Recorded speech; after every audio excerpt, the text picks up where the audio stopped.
Cancer, Cancer rising. How you doing, Cancer? This is your reading for Neptune moving into the sign of Aries. In this video, I'm going to be taking us up to the moment of the retrograde, which is on the 4th of July. I'm not covering the whole 14 years of a Neptune transit. My name's Chloe. I work with card divination, astrology, and as you just heard, and as you can see, I channel multi-dimensional energies through my body, both in the form of physical and vocal light language. All of this brings in healing, attunement, and activation codes to the messages that want to come through for you today, my loves. Now, Neptune moved into the sign of Aries on the 30th of March, the day after the eclipse in Aries. So pretty damn powerful energy showing up for us. No one who's alive today has seen this transit of Neptune being in the sign of Aries. So it's a huge shift. Now, I read for the rising signs. So for those of you who don't have Cancer in the first house, look to the house it does fall in.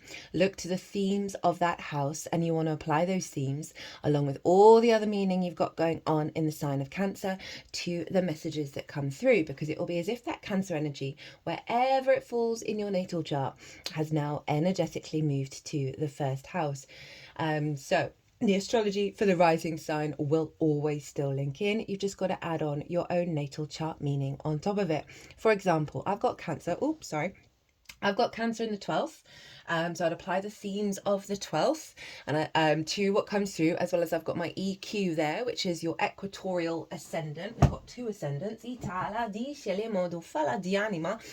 the messages that come through. So as always, take what resonates, leave what doesn't.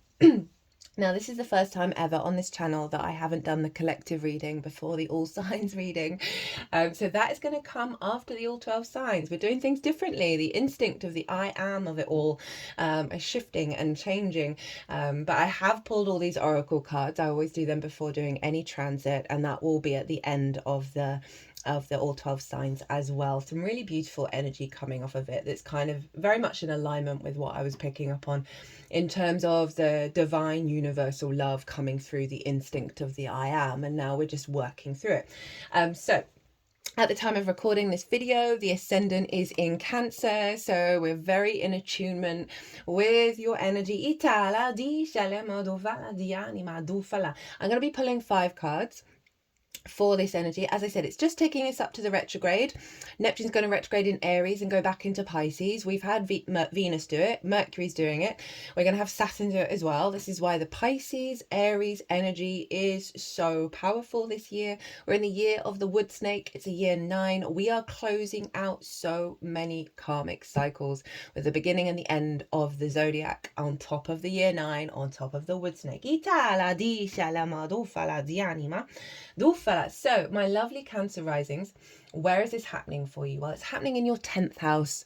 This is an angular house. Angular houses are very pivotal in the natal chart, and this is your life path, your career. Career doesn't have to be life path, it can just facilitate it. It's about visibility and reputation, how the big outside world sees you, right? It's also linked into bosses.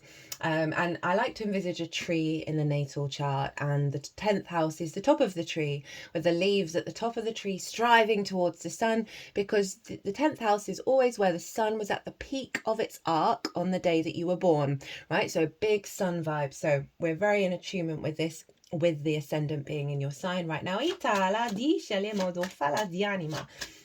So these are the themes that Neptune is now working with for the next 14 years. Big generational shift of energy. So the 5 cards I'm going to be pulling. We'll also get the card at the bottom of the deck, as well as a card from 2 different oracle decks, one of which I've never used on this channel before. So the first card we're going to get is what has Neptune activated in Pisces that's facilitating this Aries ingress, right? So Neptune's going to go back into Pisces. So we're not going to get the final full-blown activation of that whole cycle until it finishes its retrograde, goes forward, and then finally moves into Aries for the first time next year. for the last time next year. But this activation is sort of encapsulating, it's going to be giving us support of what we're bringing into this Aries section. So we're going to get a card on what that activation is that's helping you and working with you. We're then going to get a card on the activation that Neptune is bringing in for the next, April, May, June. Yeah, so about 4 months, just over 4 months of, April, May, June, 3 months of Neptune being direct in Aries. So we're going to see what activation is coming in there. These are all going to be the most integrated and expansive intentions behind this transit, which you can then apply to the nuanced energy of your life, right? Good, bad, beautiful, and ugly. You can zoom out and go, okay, this is at the root of it, right? It helps give some perspective. So we're going to get a card on the activation as well as a card on how to work with it, right? What to amplify and take out on the road to help facilitate that activation.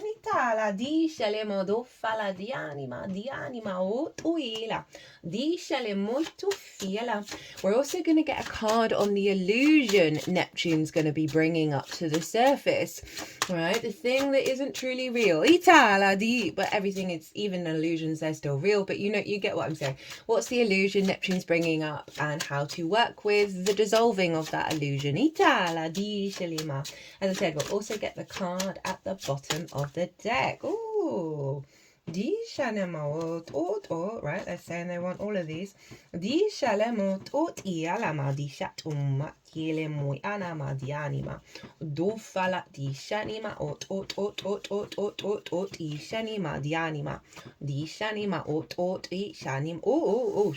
Shoot. Sorry, I nearly swore. Hope you didn't see that. Oof, I just saw it's at the bottom of the deck. My brain just went all wibbly wobbly there. Yeah. So 10th house energy. Neptune in the 10th. Neptune is the portal to all the timelines, all the possibilities, all that is. Right? It is the gateway to source. It is the great mystic. It can also be a martyr. It is the great dissolver and the great it just encompasses everything. It's linked into the film industry. And in Pisces, it was the Marvel movies, right, of the team coming together to save the universe with magical powers. So Pisces, you can't make it up.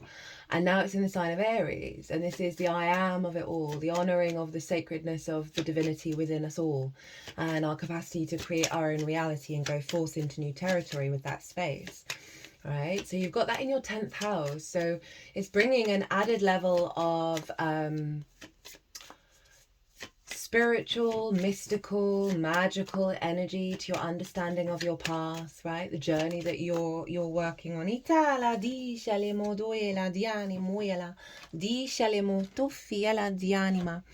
It is, Neptune can be overwhelming because it's everything, right? It's all the frequencies, it's all the dimensions, it's all the possibilities, and we can get quite overwhelmed with that. And especially with the instincts that it's recalibrating and really allowing us back to source, allowing us to trust in that, trusting in creating our own reality from this higher unconditional love in all of our experiences, right? The honouring of the I am of self and that of everyone around us. Dissolving of limitations around your path and the freedom and the autonomy that you have of that. Elevating that autonomy, elevating that strength of your instincts being in alignment with source energy, with your capacity to go into unusual places that just doesn't feel like there's going to be any limitations. And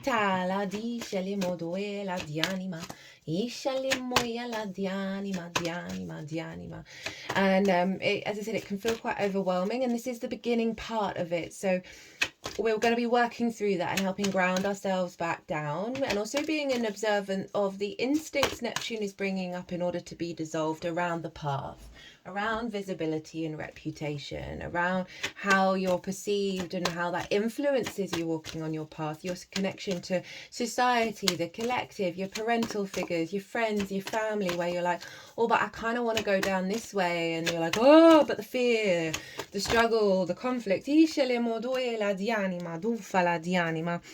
I really do recommend the Aries Eclipse series, just because this happened a day afterwards, especially the oracle reading, because there was a really loud message around there is no fight, there is no conflict, there is no fight, right? We're going to see the polarity of that potentially very loudly on the main stage, but it's up to us as individuals to honor that there is no fight, right? That we are not in conflict, we are in union, and we are free to embody our unique expression of our spark of spirit, which is what Source wants, and go our own way. Now, both the sun and the moon were in the sign of Aries, so this is a very powerful couple of months. The moon was conjunct Chiron, so we're doing some deep healing work. I'm gonna do the collective reading after this. Now, Mars, the ruler of Aries, was in your sign, Cancer, has been for a while. So this is a real sense of your embodiment through your actions and your deeds, through your sense of self that's going to be guiding this alignment. You're going to see the unfolding through that intuitive confidence of flow state, right? Don't try and control things, and that's when your instinct can come through really strongly. You might want to look to where your Neptune is in your chart, because Neptune in your chart is going to be influencing Neptune by transit. I've got Neptune in the 6th, for example. Also look to where your Mars is, because your Mars is influencing Aries, and that's going to give you a more detailed understanding of the layers on which the astrology is going to show up. So we're getting the great dissolving into the magma, right, into the volcanic magma, that fire energy, but still kind of watery. Through that dissolving, we're being reborn. To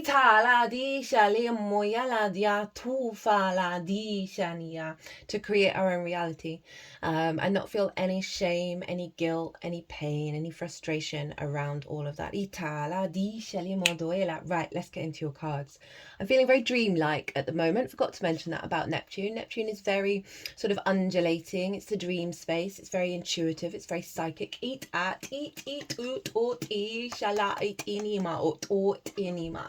So you're going to be bringing in more of a flow, more of more inspiration, more of the unseen realms, of the unconditional love of your own path. With Neptune, there is always the accentuation of fantasy. Okay, so I find it's, fantasy is a very powerful energy, but when I go into those spaces, I do so without any expectations or assumptions. It's more tapping into possibility than anything else. Not feeling like that's a strong message, because I'm genuinely feeling, with the moon being locked into this next couple of months in the sign of Aries, you're very intuitively in your flow of the actions that you take. So just trust that, right? This is a long 14-year cycle, right? Just trust in the unfolding. We don't have to rush. We don't have to be in conflict. Right, so this is what Neptune has activated for you in Pisces, that's serving this Aries dynamic, right? We have the Death card in reverse, and I just did Aries, and Aries just had this card. So this is the acknowledgement from Pisces, your 9th house of perspectives, right? How you see yourself in the world, that you have done the great purge. You've done the great releasing of needing to let things go, right? Because this is at the beginning of the journey, the awareness of things that have had an authority over us, and doing the work, being protected and going through that process. But it's in reverse. So you've done the work, you've done the release, and you're not getting the heaviness. It was 14:14 on the clock, as I said that. You're not in this part of the journey. And so just feels like there's a level of stability coming in how you perceive the world, and how you perceive yourself in it, that you're not going to get dysregulated by perhaps future events that would have knocked you off your path, knocked you off your path, knocked you off your magic and your understanding of the multiverse, right? Of the multi-dimensional space, right? Of your capacity to shift and change and evolve into different things, because the limitations have been cleared out, right? This is also your creation energy, right? So there's something around what this feels like is a real inner deepening of your capacity to bring your creation energy. Scorpio is also ruled by Mars, into your path. Like the blocks have been cleared. Ita, Yisha, Nama.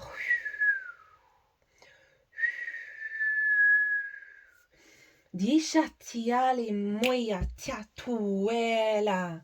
Disha le modo fala di anima. Disha tanima. Yeah, I'm feeling really soft with this energy. As it's kind of confirming of not having the blocks. Like everything feels interconnected. Itala disha it anima. Right, let's see. What is the activation that Neptune's bringing in for you, that you're working with? The most integrated and expansive intention of what Neptune's up to until the 4th of July. 4 of Pentacles. You being in your power, right? This ties in with that Death card of things having an authority over you no more.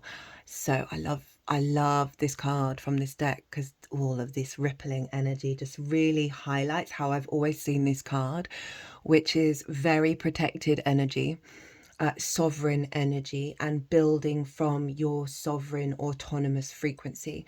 Not like it just feels like this figure is shielded. They've got the pentacles on the feet, heart and crown chakra.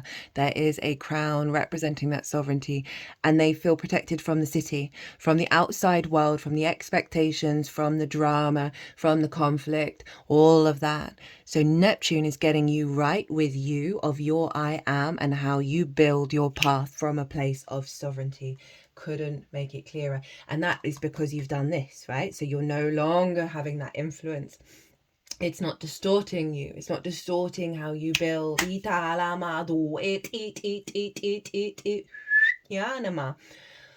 Very clear cut, very clear cut. Okay, so how to work with it, right? This is what they want, like the energy that the universe is saying, hey, maybe embody this a bit more. It's going to help bring this into being. Now, you might have seen this card already, and I was a bit annoyed because she's a badass. It's the High Priestess. This is yin energy, right? Yin energy is the gateway to the yang. That sense of surrender, of that deep faith and knowing that you are drawing towards you that which gives you abundance and fertility. And it's quite fascinating. Aries got the Hierophant, which is the outward expression of the High Priestess in the exact same position. That they're wanting you to have faith and have trust in the unfolding of your emotional desires, your nourishments and your needs, because this is the Moon's card, right? Not to worry, not to freak out, not to be in conflict, not to be in fear of this deep inner knowing of the path.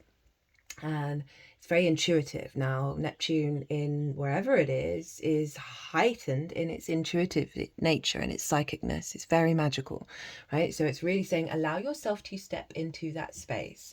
Allow yourself to have trust and faith and tap into your emotions. What do your emotions want, right? The Moon is locked into the 10th house in Aries for this transit up until the retrograde. Again, I'll do the collective reading afterwards. First time I've ever not done it first. It's lots of firsts, lots of new firsts. Trust in that. But there's this honoring of what are your emotions trying to tell you? And that's tied also back into Mars. You know, Mars and the Moon being in mutual reception with each other, of your motivations, your drives, and your actions. You're going to learn a lot about what is your conditioning and what is you, Itala, in this process. But the main energy is getting centered within the I am of how you build.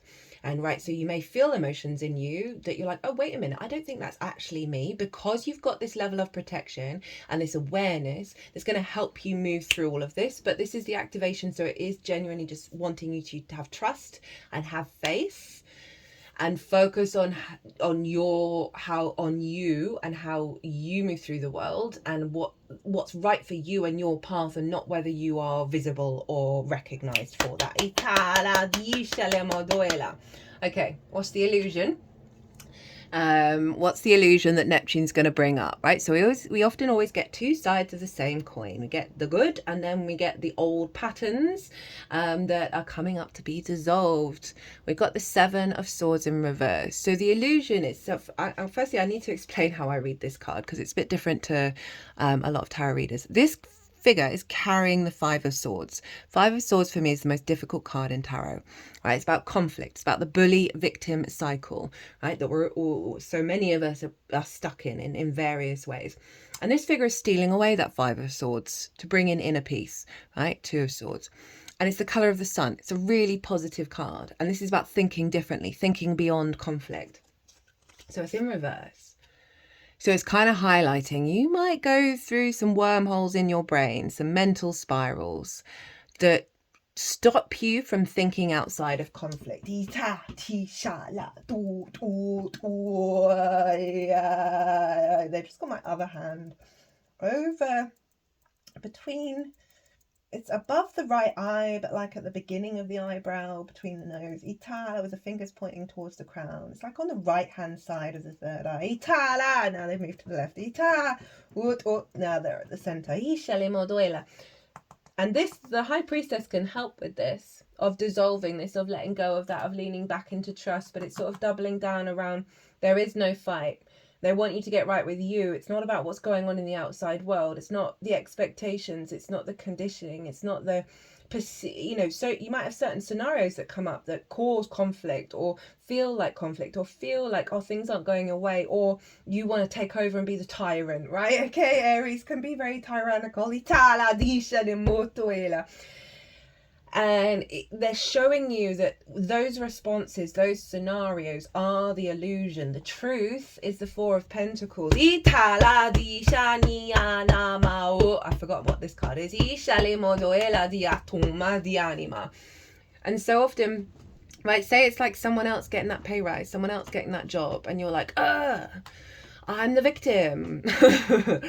Or running around the office being really gleeful to everybody that you got a pay rise, and like people are like, bitch, please, take your ego and wind your neck in. Those are extremes of either side, but it's that kind of energy where you're unable to think beyond the winning and the losing kind of energy. I just put my left hand over the third eye. Big release there. And they've now gone to the root chakra. How to work with it. The Hangman. Different perspective. Lol. This is, so far, the readings have been like so straightforward. This is Neptune. This is the Neptune card. Give yourself the space and the time and the reorientation of a different perspective. Give yourself grace. But it is also saying create space to allow new perspectives to come in. Right? This is the only halo in tarot representing enlightenment. It's not in the upright, so it's not saying you've got that perspective, go take it out on the road. It's in reverse, so it's saying, hey, chill, slow down, breathe. Maybe stand on your head. Honestly, doing that in the 3D helps the multi-dimensional reintegration of an elevated experience. It's just we've got lots of yin here. You're predominantly yin showing up. The only yang is the Seven of Swords, which I'm kind of here for, because with all that Aries energy, we do need to just pull it back a little bit. Give yourself space. Know that you are integrating a higher perspective, and this is part of the process through the awareness of the 3D going, whoa, what is that? That doesn't feel like it's connected to me. What is the truth? What how do I really perceive? Again, very straightforward. Neptune coming in of saying, let it go. Okay, oh god, yeah, I remember this one. At the bottom of the deck, this is the root energy of this transit. What's it up to? What's the vibe? Up until the 4th of July. 10 of Pentacles. Building for the long term. Building your legacy, Cancer. This is also it's a Capricorn card, which is your 7th house. So you're building for a healthier dynamic of commitment to yourself and the other, and that other can be source, or it can be clients or a business partner, as well as a lover. But I want you to remember this 10 of Pentacles for any difficulties that show up, right? It's not, and for this of like, what does this mean to you? What would still be important in your life in 10 years time, in 14 years time, right? That's the focal point. That's the drive. That's the agenda that's at the root of what's going on here. And I'm not surprised. It's oof. Right, what are we doing first? Okay, so this is a deck that I bought especially for this transit and the eclipse. It's called the Hero's Journey, which is very Aries in its nature, of being the first one out, going into new territory, heading into new spaces. Yes, there's conflict. Yes, there can be drama. It's a Mars-ruled fire sign. I'll talk more about all of Aries in the collective reading, but it is about that sense of sovereignty and autonomy to explore, and how powerful that is, and that is the true sense of liberation, and honoring the I am of not only yourself but everyone around you inherently means everyone automatically steps out of conflict, and we're able to create. So you've got for your hero's journey, the dream sanctuary. Attend to the simple things. Now, with that moon Mars calibration, and you're ruled by the moon, and Mars is in your sign, as well as, you know, that sense of cocooning that I really did feel with this, right? Of letting it unfold and following that intuitive body, you know, and that dream of the path. But there's a sanctuary around you at the moment that is allowing you to recalibrate your instincts in alignment with that dream. At dusk, we encountered an elderly lady and her beagle hiking towards us. Teetering along on walking sticks, she wore a motoring cap and clutched a bunch of wildflowers. I mean, that's so Aries, in like Aries in the long term, going out doing their own thing, rocking to their own frequency. I said hello and asked her where she was going. She replied in Welsh. Let me try and not Ritra I yma yin barod. We looked to Erica for a translation. She said, I am already there. Woo! You're already where you need to be, always, at all times. Trust. And that's a quote from Bruce Northam. Don't know who that is. Your sleep zone is your dream sanctuary, and yet you take it with you wherever you may roam. In fact, you are a dream sanctuary. You are a dreamer, and your presence provides a sanctuary for you and everyone who approaches you on the path of life. Your dream zone is the orbit in which you spin, dance, live, and love. Attend to the simple things to ensure harmonious flow in all your relationships, and you will sleep and awaken each day with a smile on your lips. Take inventory of anyone you need to forgive or whom you owe an amends. Identify the attachments and behaviours you'd better off dropping. Wait, let me read that again. Take inventory of anyone you need to forgive or to whom you owe an amends. Identify the attachments and behaviours you'd be better off dropping and release them. Resolve clutter in your bedroom, around your nightstand, at home and at work. Make room for success, happiness, prosperity, and brilliant ideas to swoop in and embrace you unencumbered. Ooh! Dream symbol, bedroom. Your bedroom is the place in a house where the veil between worlds is the thinnest. It represents your ability to connect to both the physical and the metaphysical, i.e. to dreams and waking reality. Dreams of your bed and bedroom often symbolize your most vulnerable, authentic, transparent, sensual self. This dream may be a message to indulge in a much-needed break from the intensity of your hero's journey, so you can re-emerge, refreshed, reinvigorated, energized, awake, and ready to be the hero you came here to be. Mantra. I am safe and free to be energetically and physically naked in my bedroom and beyond.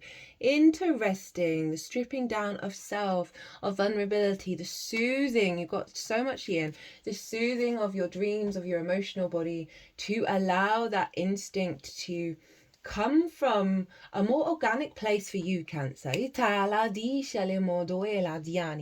a place of deep nourishment and a deep love and kindness.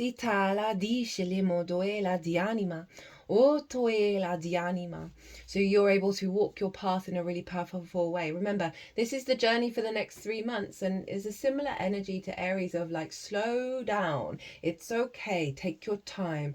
Let the unfoldment, the dissolving, the reinvigoration of that Neptunian energy work its magic. You don't have to put in too much effort other than understanding and going inward and recalibrating to the truth of your own I am, away from conflict into trust that builds with legacy.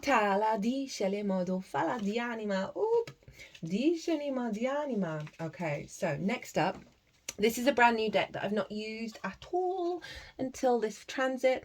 It's called the Astro Ascension deck. It's by Angel Skog, sorry, Angel. And this is from the Nordic Light YouTube channel, which came across my feed about a couple of months ago when I was really kind of calling out for a better tarot. I don't watch that much tarot, but obviously I don't often read for myself, so it's fun to, you know, engage in other tarot readers. And I was getting a bit frustrated. I wasn't tapping in the frequency of those who I'd previously been watching. I wasn't really resonating with. And this lovely lady came along from Sweden, and I've been enjoying her readings very much so. They've been matching the frequency, and I bought her deck, and I'm giving her a shout out. I'm going to link her channel as well as her website where you can buy this deck and pay it forward. So you have the violet flame.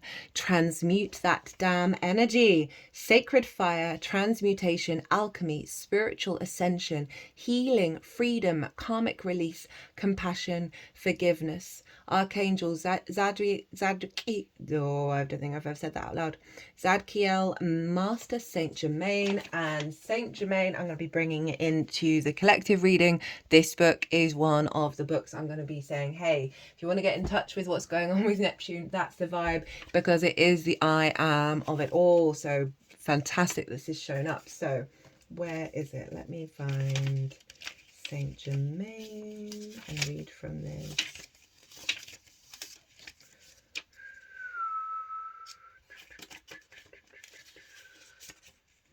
Where is it?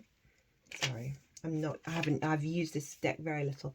So it's time to get rid of that damn energy that's been bothering you. Work with the sacred fire and the violet flame to transmute it and accelerate your healing and ascension. You can do this.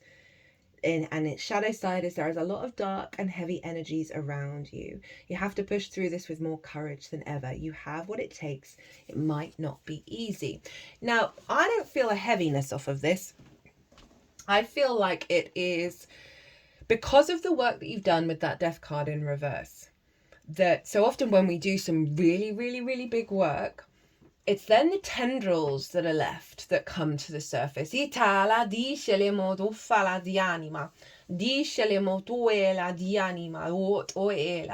you know, with all this sort of very karmic energy from Pisces to Aries, the beginning and the end of the zodiac, 4 planets retrograding in those signs, that it's year 9, it's a wood snake. The work that we do this year of, but you know, the violet flame and soul integration is going to be so profound that it just doesn't feel heavy, but it feels like things are going to come up, as I said, like this, that you're very quickly going to be able to, you know, transmute, right? And really alchemize that into a power that you can use for your motivation and drive, right? Rather than a resistance and a dragging energy of being pulled back.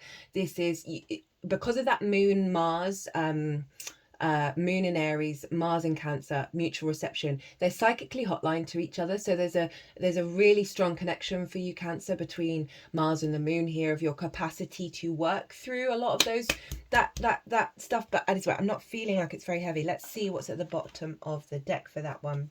5th house, oh so funny with that, the Scorpio energy. Pleasure, create a life filled with joy, romance, fun, joy, creativity, hobbies, self-expression, inner child, dating, good fortune, fertility, children, strength, and the sun.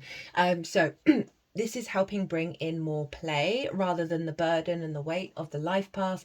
They're wanting you to channel it through joy. And that might bring up some of this, right? In terms of the issues of the fifth, we can get a lot of addiction there. We can have difficult relationships. Okay, so I wanted to cut the deck to where I would put this card. And we've got Arcturus, the master manifester, a higher timeline. This is why this doesn't feel heavy, because you've done a lot of the work. It's just the last bits to get to that higher timeline, which we're already in, by the way. We're doing the cleanup work at the moment.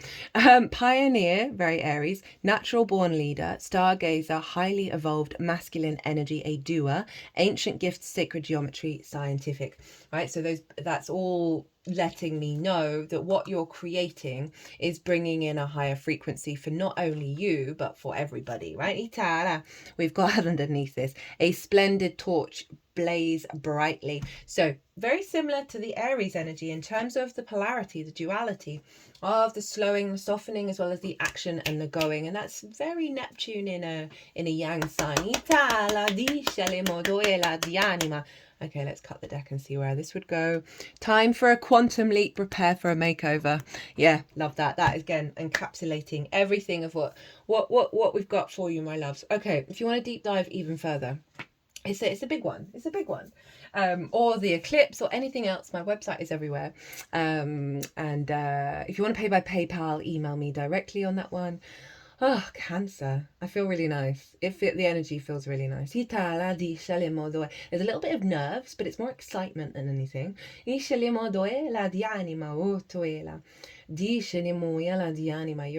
this is a very powerful spread, with those three major arcana showing up there.